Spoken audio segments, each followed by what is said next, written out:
I don't know if you could see me during the second reading. I was smiling. When I was first ordained, I served at the provincial house for the Sisters of St. Joseph. And at that time, there were about 140 sisters. Some of them still wore the old ancient habits. And so after Mass, I would go in every morning and have breakfast with them. I'd sit at a different table. And I'd start to hear, oh, those girls, they're talking bad. And I'd say, listen, girls, mind the business of others, and you're going to be in real trouble with me. It was a great friendship for those years that I served with them. In our first reading, Malachi warns us that the day is coming. And in our gospel, every natural perspective was revealed. A cosmic perspective, there will be earthquakes. A social perspective, wars, insurrections, famines, and plagues. A religious perspective, the temple will be thrown down.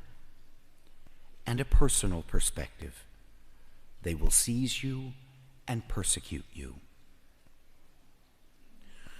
So what's left for us? Jesus instructs his disciples that when they are in the midst of such catastrophic events, and they will be, do not be terrified.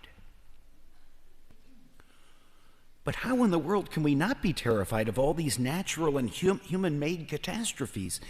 There's so much destruction in this gospel.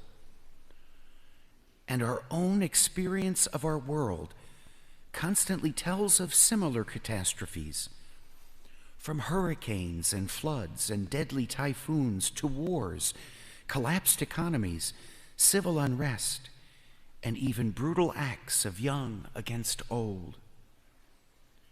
We lock and double lock our doors to keep the danger out, yet we still fear, don't we? Truly, we need to hear Jesus' words of comfort. Do not be terrified. He assures us that not a hair on our head will be destroyed, and by our faithfulness, we will secure our lives. From this gospel, then, we find there is no need to fear. Fear of change, fear of the unknown, or even the end time, no, because our gospel today is really one of hope.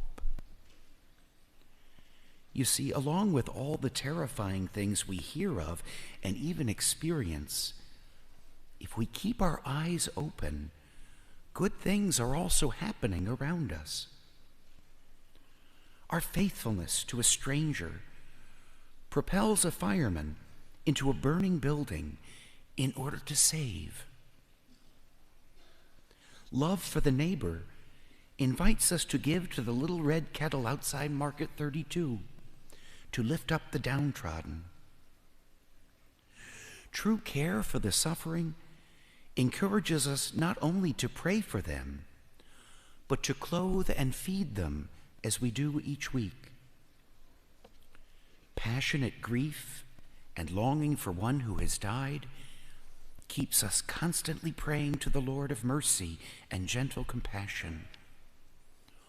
All of these are very good things. The end time is not signaled by catastrophes. No, it's signaled when good prevails and conquers, when justice is finally established on the earth, when we finally achieve a true and lasting peace in the world. You see, as goodness grows, it overcomes evil. Times of adversity are opportunities in which the wisdom of Jesus and his teachings embolden us to testify to him and strengthen us to persevere. That faithfulness of ours actually then hastens the end times, when Christ, who is our life, shall appear in glory. May that great day come, and as it does, may our hearts not be filled with fear, but with hope. Hope that we will be found living in faith, dwelling in the life of the church, and generously caring for all our brothers and sisters. May God bless you this week.